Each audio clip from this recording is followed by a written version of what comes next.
بسم اللہ الرحمن الرحیم۔ اسلام کی ایک مکمل اور گہری سمجھ کی ضرورت ہے۔ میں بار بار یہ بات کہتا ہوں کہ تفقہ فی الدین یہ مقصد ہے مدارس کا۔ اسلام ایک نظام رحمت ہے، اس کے ہر حکم میں، شریعت کے ہر ہدایت میں، چاہے وہ فرض کے درجے کی ہو، واجب کے درجے کی ہو، یا سنت، نفل اور مستحب کے درجے کی، اس میں انسانوں کی دنیا اور آخرت دونوں کے فائدے، دونوں کی منفعتیں مقصود ہیں۔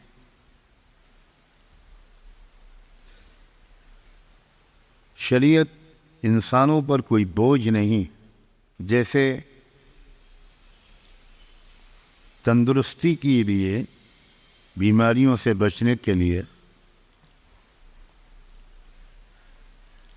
اچھی غذائیں ضروری ہوتی ہیں، مفید ہوتی ہیں، ویسے ہی نقصان پہنچانے والی غذاؤں سے بچنا بھی ضروری ہے۔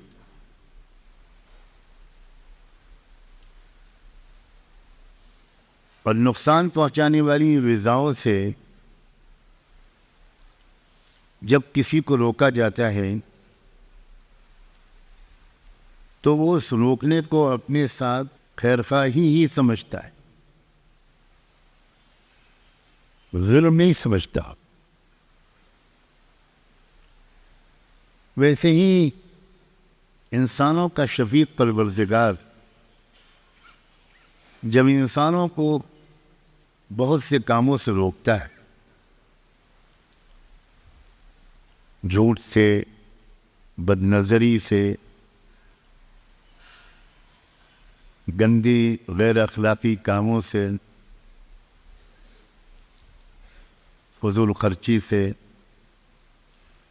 غرور و تکبر و حسد سے،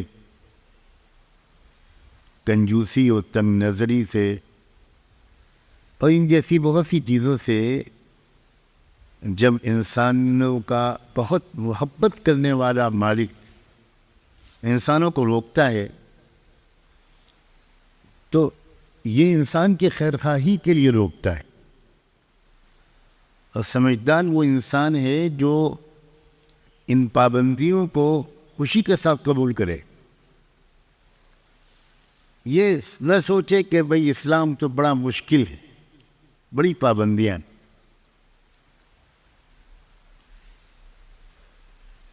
اگر شوگر کے مریض کو میٹھے سے روکا جاتا ہے تو وہ برا نہیں مانتا، وہ ممکن حد تک روکنے کی کوشش کرتا ہے،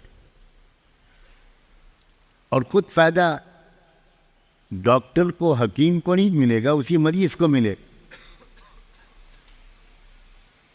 جن چیزوں سے انسان کو روکا گیا ہے ان سے رکنے کا فائدہ اللہ کو نہیں پہنچے گا، ہمیں پہنچے گا۔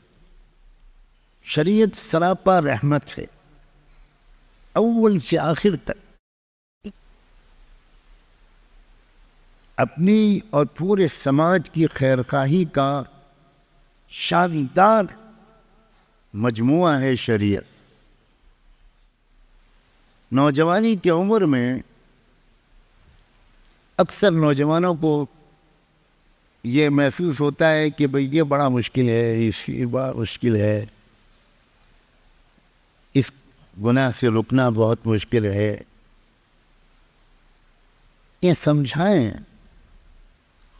ذہن و دماغ میں بٹھائیں کہ اس کا پھل تم دنیا میں بھی چکھو کیا آخرت میں بھی چکھو، ذرا سی صبر کر لو۔ ہر وہ چیز جس کا دل چاہے ضروری نہیں کہ وہ ہمارے لیے مفید ہو۔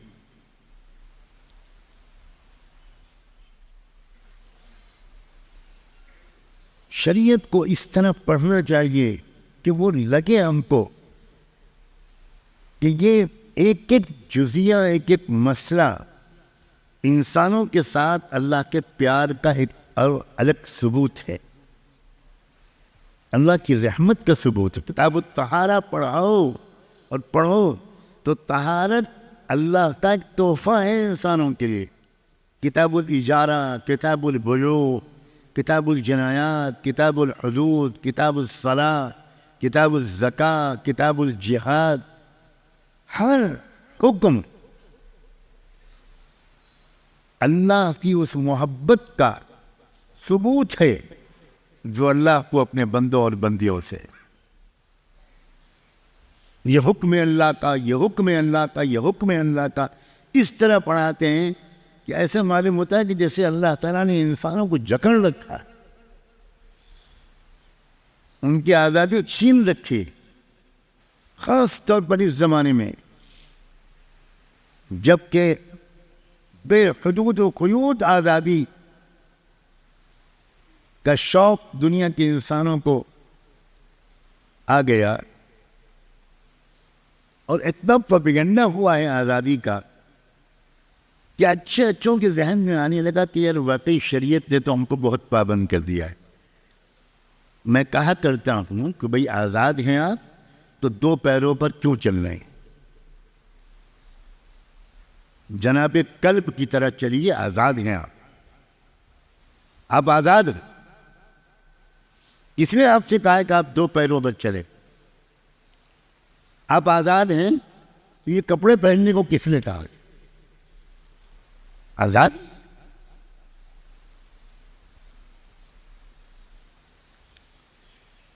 مہذب، شریفانہ، باوقار، خیر خواہانہ انسانی زندگی گزارنے کے لیے جو ہدایات کا گلدستہ ہے اس کا نام ہے شریعت۔ اسی محبت بری خیر خواہانہ ہدایات میں سے اس نظام کا ایک بہت عجیب و غریب حصہ وقف ہے۔ وقف آج کل وقف کا موضوع چرچے میں ہے، بہت اس پر گفتگو ہو رہی ہے۔ میں آج وقف کے بارے میں دو تین باتیں کہنا چاہتا ہوں۔ کیا ہے وقف؟ انسانوں میں ایک دوسرے کی خدمت کا مزاج شریف انسانوں میں ہمیشہ سے رہا ہے۔ مختلف قوموں نے سماج کی سیوا اور خدمت خلق کے مختلف طریقے اپنائے۔ یہ شریف انسان کی فطرت میں ہوتا ہے۔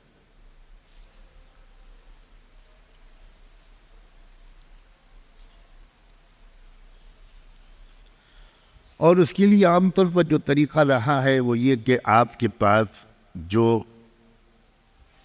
سرمایہ ہے، جو پیسے ہیں، جو مال ہے، جو زمین ہے، جو جائیداد ہے، جو باغ ہے، جو مکان ہے، وہ آپ کسی کو دے دیں، کسی کو اس کا مالک بنا دیں، کسی غریب کو دے دیں،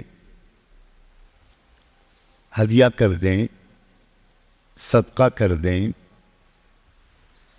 اپنا باغ آپ کسی بیوہ کو ہبہ کر دیں، اپنا کھیت، اپنی زمین، اپنی جائیداد، اپنے زیورات یا آپ کی اپنی آمدنی اس میں سے کچھ حصہ وہ آپ کسی کو دے دیں، یہ بھائی یہ آپ کے کام آئے۔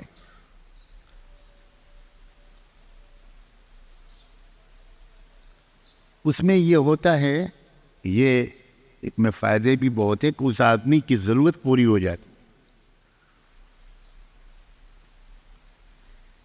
لیکن پھر وہ چیز جو ہے وہ اس کی ملکیت ہو جاتی ہے، اور پھر اس کی اولادوں میں اس کی وراثت چلتی، تو اس کا نفع ایک محدود دائرے میں ضرور پہنچتا ہے، اور یہ بھی بہت بڑی نیکی، بہت بڑی نیکی۔ انما الصدقات للفقراء والمساکین۔ اسلام نے ایک بالکل نیا طریقہ دیا ہے انسانیت کو، مخلوق کی خدمت کا۔ وہ یہ ہے کہ آپ کسی چیز کے مالک ہیں، مالک حقیقی تو اللہ ہی ہیں۔ اس دنیا میں میری اور آپ کی آزمائش کے لیے عارضی طور پر اللہ نے ہم کو اس کا مالک بنا دیا۔ اب آپ یہ نیت کریں کہ یہ میرا مکان ہے، یہ میری بلڈنگ ہے، یہ میرا باغ ہے، یہ میری زمین ہے، میں اپنی عارضی ملکیت واپس لے کر اللہ کی ملکیت میں اس کو واپس کرتا ہوں۔ یہ مکان اب یہ اللہ کی براہ راست ملکیت میں ہے۔ جو ایک تھوڑی سی ملکیت قانونی عارضی میرے پاس تھی، میں نے اپنے آپ کو اس سے وڈرا کر، اب یہ اللہ کی ملکیت، اور اللہ کی ملکیت ہے۔ اللہ تو اس باغ کے پھل نہیں کھائے گا، اللہ کو تو اس باغ کی آمدنی کی ضرورت نہیں ہے۔ تو اس کا مطلب یہ ہوا کہ اب آپ یہ نیت کریں گے کہ یہ باغ، یہ جائیداد، یہ پراپرٹی، یہ مکان،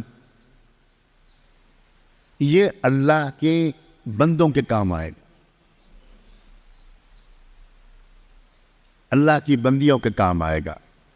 اسپیسیفکلی بھی آپ نیت کر سکتے ہیں، اس شہر کے لوگوں کے کام آئے گا، بس پھر اس شہر کے لوگ ہی اس سے فائدہ اٹھائیں۔ آپ متعین طور پر نیت کر سکتے ہیں کہ بیواؤں کے کام آئے گا، اس علاقے کی بیواؤں کے کام آئے گا، صرف بیواؤں کے کام آئے گا۔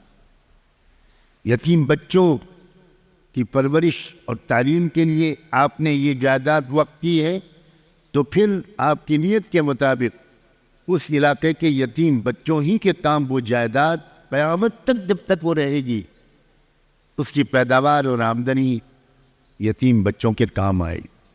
آپ اس کا ایک پیسہ بھی استعمال نہیں کر سکتے۔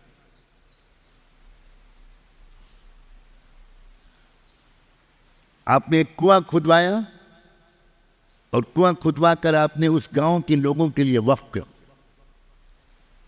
اب گاؤں کے لوگوں کی اجازت سے کوئی باہر کا آدمی آ کر پانی لے لے، وہ الگ بات۔ یہ پچھلے قوموں کے اندر یہ باب نہیں تھا، یہ بڑا اضافہ ہے۔ انسانیت کی ترقی میں بہت بڑا حصہ ہے نظام وقف کا، بہت بڑا حصہ۔ اس وقت تو تفصیلی گفتگو کا موقع نہیں ہے۔ پوری تاریخ بتاتی ہے کہ ہزاروں اسپتال بنے اوقاف کے ذریعے، ہزاروں مدرسے اور ادارے، تربیت گاہیں اور دارالاقامی اور ہاسٹل یہ تعمیر ہوئے اوقاف کے ذریعے، مسجدیں بنی اوقاف کی زمینوں پر، ہمارے قبرستان بنے اوقاف کی زمینوں پر۔ لوگوں نے اپنی زمین وقف کی کہ اس زمین میں قبرستان بنایا جائے۔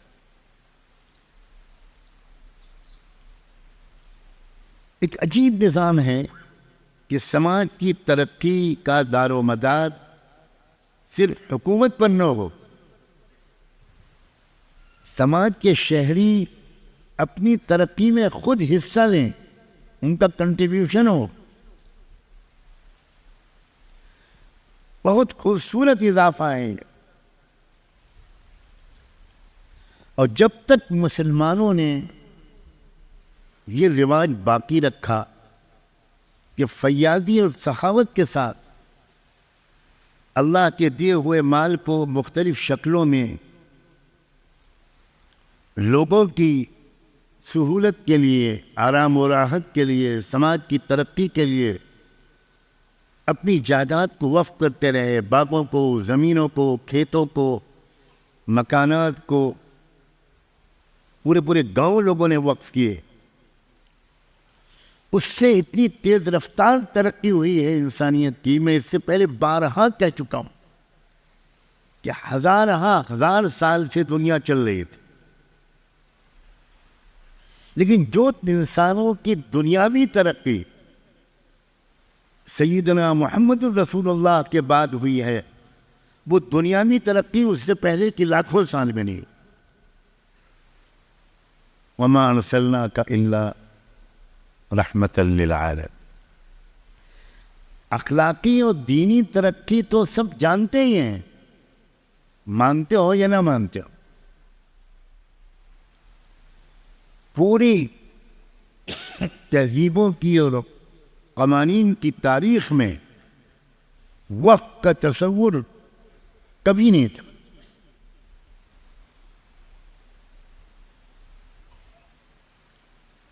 یہ اضافہ ہے رحمت دو عالم صلی اللہ علیہ وسلم کی لائی ہوئی شریعت.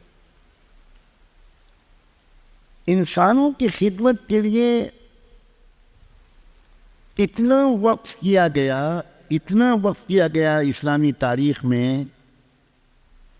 پہلی صدی، دوسری، تیسری، چوتھی، پانچویں، چھٹی، ساتویں، آٹھویں، اتنا وقف کیا گیا کہ ایک دور آیا کہ حکومت وقت کو اعلان کرنا پڑا، قانون بنانا پڑا کہ کوئی مرد یا عورت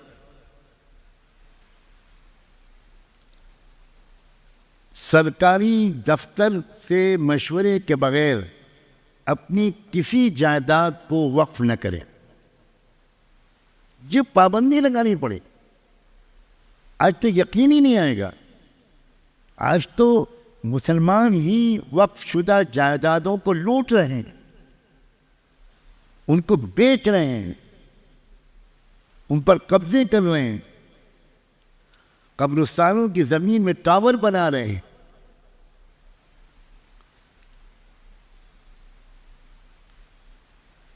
حکومت کو یہ اعلان کرنا پڑا کہ اوقاف اتنے زیادہ ہو چکے ہیں کہ اب اگر کوئی شخص وقف کرنا چاہے تو پہلے دفتر سے مشورہ کرے. اس کے لیے ایک مخصوص دفتر بنا دیا گیا کہ ہم وقف کرنا چاہتے ہیں، کس مصرف کے لیے وقف کریں تاکہ ریپیٹیشن نہ ہو. ایک ہی مقصد کے لیے لاکھوں جائیدادیں وقف ہو جائیں اور دوسرا کوئی مقصد ایسا پڑا رہے جس کے لیے کوئی چیز وقف نہ ہوئی ہو. یہ مقام اس امت مسلمہ نے انسانیت کی خیرخواہی تک پہنچی یہ امت اور پہنچایا. چنانچہ دمشق کی تاریخ میں نے خود پڑھا ہے، تاریخ اوقاف دمشق میں، کہ دمشق کی ایک خاتون نے وقف کرنا چاہا اپنے باغات کو کہ میں اللہ کی رضا اور مغفرت کی نیت سے اپنے باغات کو وقف کرنا چاہتی ہوں، تو میں کس مقصد کے لیے وقف کروں. تو ایک علماء کی، ماہرین کی ایک کمیٹی بنا دی گئی تھی جس کے جو سربراہ تھے وہ ایک بہت بڑے عالم حدیث محدث مزی رحمۃ اللہ علیہ. تو درخواست داخل ہوئی ان کے دفتر میں. ان کی طرف سے جواب سن کر آپ میں سے بہت سے لوگ حیران رہ جائے. جواب یہ آیا، انسان کی کسی ضرورت کے لیے وقت کی کوئی ضرورت نہیں بچی ہے، اس لیے انسانوں کے کسی ضرورت کے لیے وقف نہ کیا جائے. بیماروں کے علاج کے لیے اوقاف کے ڈھیر ہیں، بیواؤں کے لیے، یتیموں کے لیے، سب کے لیے موجود ہے، قیدیوں کے لیے. مسافروں کے لیے، بے سہارا لوگوں کے لیے، بچیوں کے نکاح کے لیے سب موجود۔ البتہ دفتر کی طرف سے اس خاتون کو جواب گیا کہ ہمارے ملک میں سائبیریا کے علاقے سے پرندے اڑ کر آتے ہیں، کبوتر اور دوسرے پرندے، وہاں کی شدید سردی سے بچنے کے لیے -50 -60 وہاں کا درجہ حرارت ہوتا ہے، اس سے بچنے کے لیے ہمارے فلسطین اور شام کے علاقے میں 4 مہینے کے لیے پرندے آتے ہیں، اور وہ 4 مہینے سردی کے یہاں گزارتے ہیں۔ جب موسم ان کے علاقے میں معتدل ہو جاتا ہے تو وہ پرندے یہاں سے واپس چلے جاتے ہیں۔ تو دفتر کی طرف سے اس خاتون کو جواب دیا گیا کہ ان پرندوں کے دانے پانی کے لیے، ان کے رہنے سہنے کے لیے، ان کے گھونسلوں کے لیے، ان کے دوا علاج کے لیے آپ اپنی جائیداد کو وقف کریں۔ یہ ہے اسلام۔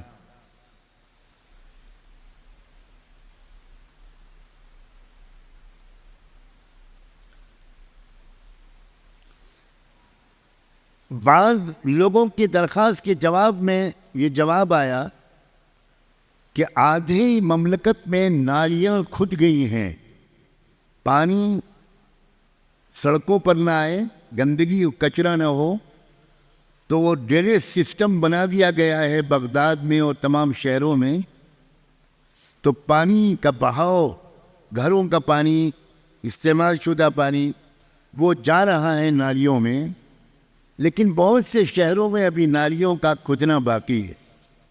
تو آپ اپنے مال کو نالیوں کے کھودنے کے لیے وقف کر دیں۔ یہ ہے اسلام۔ اس اسلام کو سمیٹتے سمیٹتے سمیٹتے سمیٹتے ہم لائے ہیں کرتا پاجامہ، ٹوپی، داڑھی تک، اور بڑا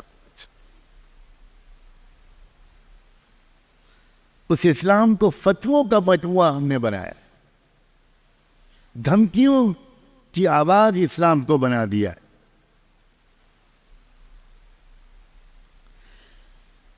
دنیا اسلام کو غلط سمجھ رہی ہے۔ محمد قطب رحمۃ اللہ علیہ کی ایک کتاب ہے شبہات حول الاسلام، اس کا انگریزی میں ترجمہ اسلام سے ہوا ہے کہ اسلام the most misunderstood religion۔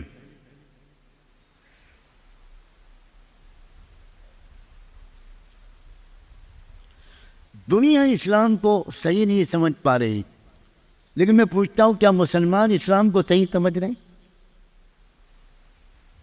اور میں اس سے آگے بڑھ کر کہتا ہوں، یہاں بیٹھ کر کہنے کی جسارت کرتا ہوں، کیا علماء اسلام کو صحیح طور پر سمجھ رہے ہیں؟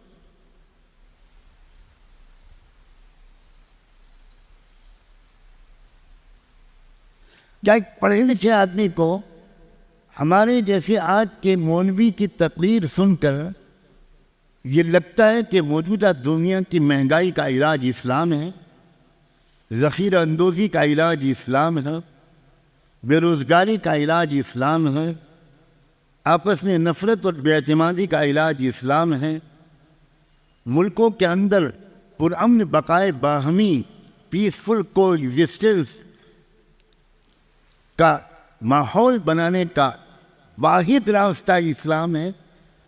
یہ مطلب نہیں کہ سب اسلام لے آئیں، بالکل نہیں، یہ تو کبھی نہیں ہوا، حضور کے زمانے میں نہیں، صحابہ کے زمانے میں نہیں،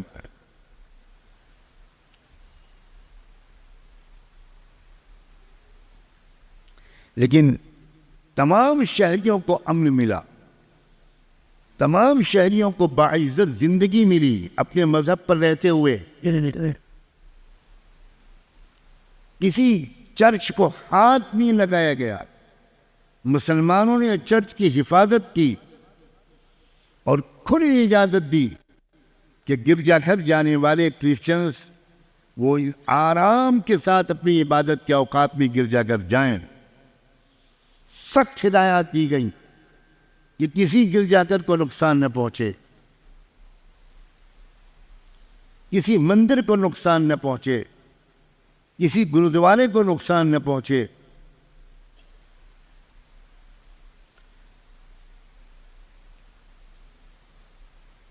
دنیا اسلام کو صحیح نہیں سمجھ پا رہی تھی، اس پر کوئی خاص تعجب کی گنجائش نہیں ہے۔ مسلمان نہیں سمجھ پا رہے، اس لیے ایسے داعیوں اور علماء کی ضرورت ہے جو اسلام کو صحیح طور پر سمجھیں اور انسانیت کے سامنے اس کے حسین چہرے کو اسی خوبصورتی کے ساتھ پیش کریں جو اسلام کا حسین چہرہ ہے۔ اس لیے عزیز نوجوانوں، یہ موقع ملا ہے تم کو اسلام کو سمجھنے کا، یہ موقع ملا ہے تم کو پوری فقہ کو صحیح طور پر سمجھنے کا۔ اللہ کرے تمہارے تمام اساتذہ اسی مزاج کے مطابق تفسیر پڑھائیں، حدیث پڑھائیں، فقہ پڑھائیں۔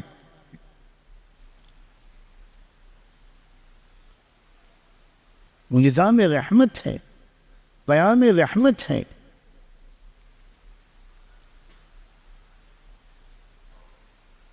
پوری انسانیت کی ہر پہلو سے ترقی کا نسخہ کیمیا ہے اسلام۔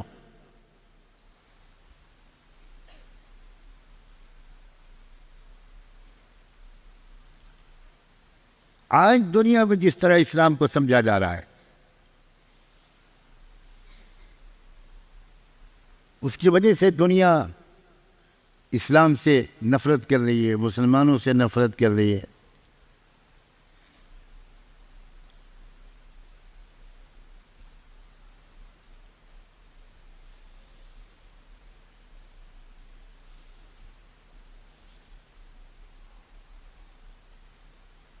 اب غور کریں، جس زمانے میں گھی مہنگا ہو گیا عالمی منڈی میں، شہد مہنگا ہو گیا، امیر المومنین نے گھی اور شہد کا استعمال چھوڑ دیا۔ کہا جب تک غریب سے غریب آدمی گھی خریدنے کے لائق نہیں ہوگا، عمر ابن خطاب گھی نہیں کھائے گا۔ اللہ اکبر۔ جب تک مملکت اسلامی کا غریب سے غریب انسان شہد خریدنے کے لائق نہیں ہوگا، عمر شہد نہیں کھائے۔ کیا مزاج تھا اسلام کا! دنیا کی قوموں کو الزام دینا اسلام سے نفرت کی وجہ سے، مجھے اس سے اتفاق نہیں۔ ہمیں پہلے اپنی غلطی تسلیم کرنی پڑے گی، ہمیں پہلے اپنی غلطیوں کی تلافی کرنی پڑے گی۔ اسلام کو صحیح سمجھ کر، صحیح طریقے سے برت کر، اپنے پڑوسیوں کے ساتھ اصلی اسلامی مزاج کے مطابق حسن سلوک کرنا پڑے گا۔ عام لوگوں کے ساتھ تو محبت کے برتاؤ عام بات ہے۔ اسلام تو یہ کہتا ہے ادفع باللتی ہی احسن، جو تمہارے ساتھ برا سلوک کرے اس کے ساتھ بھی تم اچھے سے اچھا سلوک کرو۔ اللہ کرے ہمارے اخلاق اس رنگ میں رنگ جائیں اور ہمارا فہم اسلام کی سمجھ یہ گہری ہو، یہ جامع ہو، یہ مکمل ہو، اور اسلام کی ترجمانی کے لیے اچھے الفاظ کے انتخاب کی ہم کو عادت پڑے، ہمیں سلیقہ نصیب ہو اسلام کی ترجمانی کے لیے اچھے الفاظ کے استعمال کا۔ وآخر دعوانا ان الحمد للہ رب العالمین۔